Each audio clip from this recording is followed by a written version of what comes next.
Christopher Karungaru anamshikilia mtoto huyu mwenye umri wa miaka 3 aliachiwa na abiria mmoja mwanamke ambaye ni mamake mtoto anayesemekana kuwa na miaka 30 hivi, akiaga kurejea, lakini badala yake mtoto huyu kuachwa mikononi mwa dereva huyo. Kitu saa 6 hivi nilikuwa nabeba mteja hivi.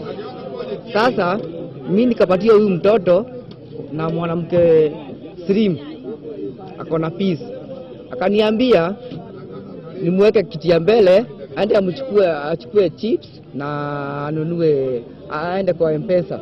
Lakini baada ya kusubiri kwa muda wa masaa 7 aliona dalili za mamake mtoto kutorudi, na ndipo hapo akaamua kupiga ripoti kwenye kituo cha polisi cha Karatina na pia kumfahamisha mkewe yaliyojiri.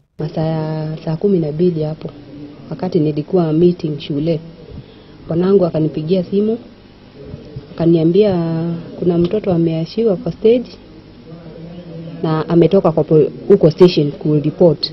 Niliamua tu kukaa na mtoto. Juu kama niko na watoto wengine, mimi huyu mtoto mmoja hawezi nishinda, lakini mamake akijitokelezea kuchukua mtoto wake, sasa lazima tuandamane na yeye mpaka huko kwa station. Juu sasa siwezi mpatia mtoto hivyo tu. Ni jambo ambalo limewashangaza wengi hapa kwenye kituo hiki cha mabasi cha Mathira, wengi wakipandwa na hamaki kuhusiana na hali ya juu ya kukosa kuwajibika kwa mwanamke aliyetenda kitendo hiki. Kama ni mwanamke amezaa mtoto kama huyu, alafu anakuja anawaachia watu kama sisi, na sisi tuko na watoto, inakuwa mzigo. Sasa tukiomba serikali iangalie huyu kijana na huyu mtoto.